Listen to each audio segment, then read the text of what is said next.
Breaking today, the final traces of Prince Harry and Meghan Markle from the British royal family are being erased. And this is far more significant than just the destruction of their former home. Our clear message is being sent, and Charles is bringing in the bulldozers to bury any evidence that Harry was ever there. Why? Because the king is done. He's out. He wants to move on, and it's a very encouraging development. The final traces of Prince Harry and Meghan Markle inside the British royal family are being cleared away, and the change is about far more than a building. What is happening at Frogmore Cottage is being read as a message from the top, one that suggests the king wants to move on completely. There is a house in Windsor that has sat empty for 3 years, a property with 5 bedrooms, a copper bath, gardens, and every comfort expected of a royal residence. Yet the news that emerged on the 28th of May was not that it would be renovated for a new resident in its current form. The plan was to take it apart and return it to the smaller staff flats it had once been before Harry and Meghan moved in. According to reports first carried in The Sun and later picked up by the Press Association and Sky News, surveyors were brought in not to restore the cottage as it stood, but to divide it back into sit-sits and service quarters for gardeners and household staff. That decision has been treated as deeply symbolic. Frogmore Cottage was the same home British taxpayers spent £2.4 million refurbishing for the Sussexes in 2019. It became one of the clearest symbols of what they had once been given while they were still working inside the institution. Now the same place is being undone. The reasoning from within the household was presented in strikingly blunt terms. The cottage, one source said, had been sitting completely empty for 3 years. Even Prince Andrew, when offered the property, had not wanted to move into it. The current view inside the household, according to that same line of thinking, is that if every last trace of Harry and Meghan is finally removed from the building, somebody on staff may actually want to live there. That is what makes the move feel less like simple property management and more like deliberate erasure. Frogmore was once Harry's home during what were described as happier days, back when he still sat securely within the center of royal life. Now the language around the place has shifted dramatically. It is no longer a residence tied to a prince and his family, but a shell to be reworked, a space to be stripped of memory and reassigned. The most arresting phrase attached to the whole process is the idea of getting rid of any trace. Not updating, not refreshing, not repurposing, but removing. No bulldozer had physically rolled up to the building yet, but the meaning of the plan still landed hard. The picture being painted was of a name being scrubbed from a door, so the next tenant could move in without any connection to what came before. Beneath the headlines, the argument being made was that this small house in Windsor reveals exactly where the Sussexes now stand. There had always been the lingering idea that Frogmore remained a kind of possible return point. Because the house was left essentially as Harry and Meghan had left it, some could imagine that there was still a fantasy of going back, of stepping again into that part of royal life. The current changes appear designed to destroy that fantasy. The message being read into them is that there is no easy return, no quiet re-entry, no walking back into that house and into the lives once left behind as though nothing happened. The building is being changed for someone else. It will not remain waiting for them. That raises another question that hangs over the whole matter. If Andrew himself had refused the property, who exactly is it now being cleared for? That uncertainty makes the decision even stranger.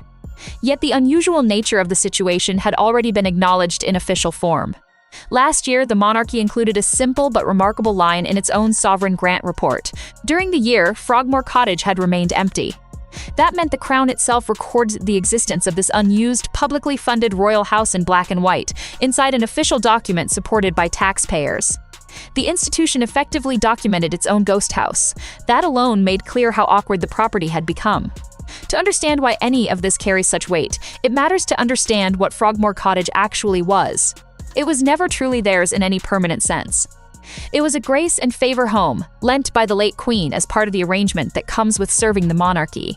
In simple terms, it was a residence provided in recognition of royal work. The arrangement was straightforward and rooted in long-standing tradition. Serve the institution properly and the keys are handed to you. Stop serving it, and the keys go back. There was no ownership in the ordinary legal sense, no deed, no lasting claim. The property was always to the role being performed. Once that role ended, so did the right to live there.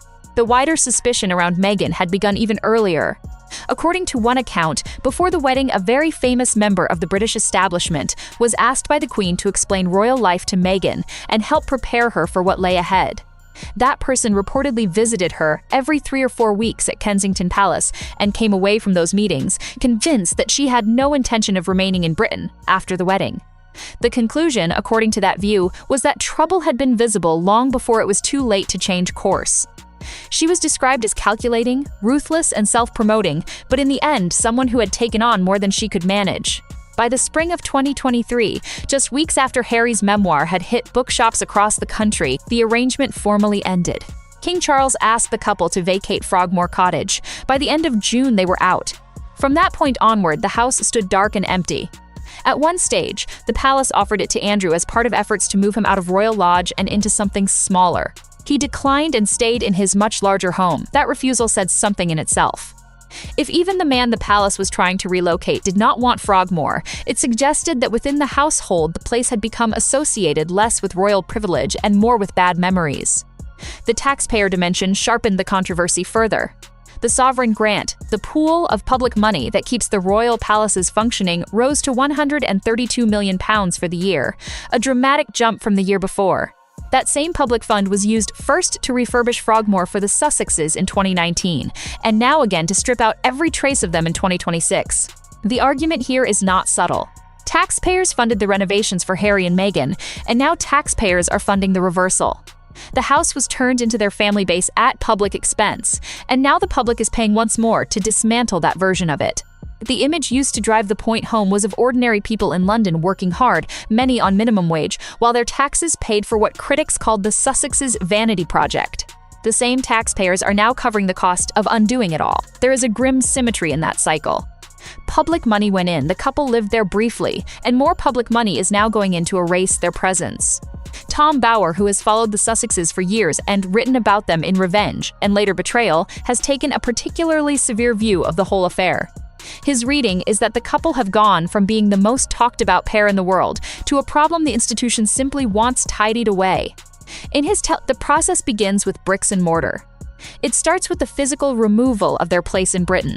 Bower's portrait of their current situation is tied not just to Frogmore but to their finances. In interviews, he argued that the couple keeps seeking opportunities to appear in public, to present themselves as major humanitarians, and to promote themselves, but continue making mistakes because they do not understand how complicated the world is and are not equipped to deal with it. The word he reportedly returned to again and again was desperate. Appearing on television, he argued that they were desperate for money because Netflix, in his words, had effectively cut them off, and that they were also desperate for some form of royal validation. Whatever one makes of the interpretation, the financial story around them has undeniably changed. The public record on that side is real enough. Spotify ended its deal with them in the summer of 2023 by mutual agreement, after only one series of episodes had been produced under the contract. Their large Netflix arrangement, originally signed in 2020 and reported at up to $100 million, was later reduced to a smaller first-look deal. That meant less money and less exclusivity. The structure began to resemble the type of arrangement other high-profile figures had moved into after the early excitement around their original partnerships had faded. The criticism attached to this was that the couple wanted appearances, praise, and flattering headlines, more than the actual work required to justify such deals. That criticism was applied especially to Meghan. The charge was that she did not want to do the work or the research, and that this was part of the reason relationships cooled. Her Netflix series with Love, Meghan was held up as evidence of declining commercial strength. It performed weakly in the rankings, reportedly landing around 389th on Netflix's own engagement chart for that half of the year, out of roughly 7,000 tracked titles. The material that followed did not fare much better. Low figures like those are read in the entertainment industry as a sign that the original value attached to a project has not been justified. The same theme ran through criticisms of her public appearances. Her visits to places such as Nigeria, Colombia, Jordan, Texas, Australia, and Bondi Beach were all described in harsh terms by detractors who saw them not as acts of service but as commercial or personal promotion. One accusation was that everything became an opportunity for publicity, even moments involving tragedy or diplomacy. The Bondi Beach appearance in particular was condemned as gross and insensitive, while other trips were described as embarrassments that drew little genuine interest. Whether fair or unfair, those claims were used to support the broader argument that the couple had failed to build the kind of serious public identity they seemed to want. For critics, the most revealing point was not that the couple were bankrupt, because by any normal standard, they were not. Even negative reporting still placed Harry's wealth in the tens of millions of pounds. That is not financial ruin. The problem being described was something different: contraction. The picture painted was of a couple who had declared they no longer needed the institution, only to watch the institution calmly shut every remaining door behind them while the glittering outside deals began thinning out one by one. In that version of events, the most painful part is not poverty but irrelevance. The money has not vanished entirely, but the flow, the prestige, and the momentum have all weakened. This is where the symbolism of Frogmore matters most. For the longest time, even people close to Harry reportedly assumed the cottage would remain a kind of safety net. If California ever stopped working, if things ever soured, that little house in Windsor would still be there. It could serve as a bolt hole, a place to return to, a British base waiting quietly in reserve. That assumption is now being dismantled brick by brick. Once Frogmore is converted back into staff flats, there'll be no Sussex family address left in Britain. No house with their name attached to it, no spare corner held in waiting, no tangible foothold in royal life at all. The estrangement from William lies behind much of this, even when not named directly. The brothers remain publicly apart, and that distance shapes how people interpret every development.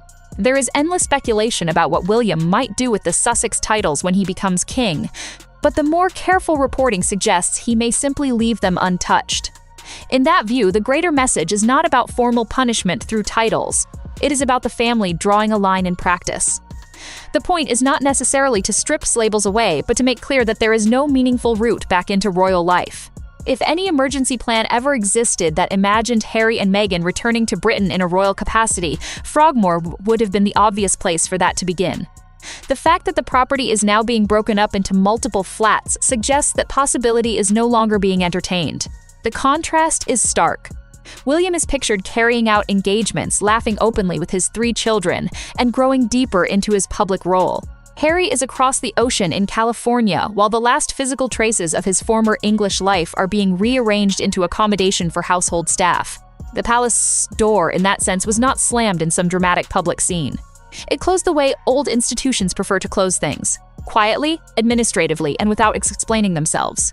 A name comes off a list, a key is returned, a house changes function. By the time the person affected fully understands it, the decision is already well behind them. Tom Bower gave the harshest possible expression to this process. He once argued openly that the monarchy as an institution depends on obliterating the Sussexes from its state of life. That line became especially significant because Harry and Meghan's own spokesperson later quoted it directly in their response to his work. Their team said the language spoke for itself and accused him of crossing from criticism into outright fixation. What mattered most, however, was that both sides effectively confirmed the line existed. One side treated it as a blunt truth about how the institution survives. The other treated it as proof that he had gone too far. Between those two positions sits Frogmore Cottage itself, empty, refurbished, and now prepared for conversion. That is why the building matters more than the headlines might suggest. It was never only about a house. It was about making sure there was nothing physically left for the Sussexes to return to in Britain. The change unfolding there looks more deliberate the longer it is examined. Perhaps the strangest part of all is how quietly it is being done. There was no palace press conference, no formal statement, no public explanation. There were only surveyors at the door, plans already approved, and the process moving ahead out of sight. That is the kind of response the Sussex team may never have fully prepared for. Institutions like this do not usually fight in the open. They do not sit down for long interviews or hire defenders to argue on television. They simply outlast the noise. The unbuilding of the cottage is therefore not framed as dramatic punishment, but as slow forgetting made official on paper. A chapter is not being denounced, it is being filed away. The family is not merely tidying one residence in Windsor. It is closing an entire period of its own history in the way old institutions prefer, without spectacle, without emotional explanation, just with movement, paperwork, and time. That may be the clearest message of all. Not that Harry and Meghan are being loudly cast out, but that they are being quietly left behind, and that the process has now reached the walls of the one place that once seemed to promise they could always come back.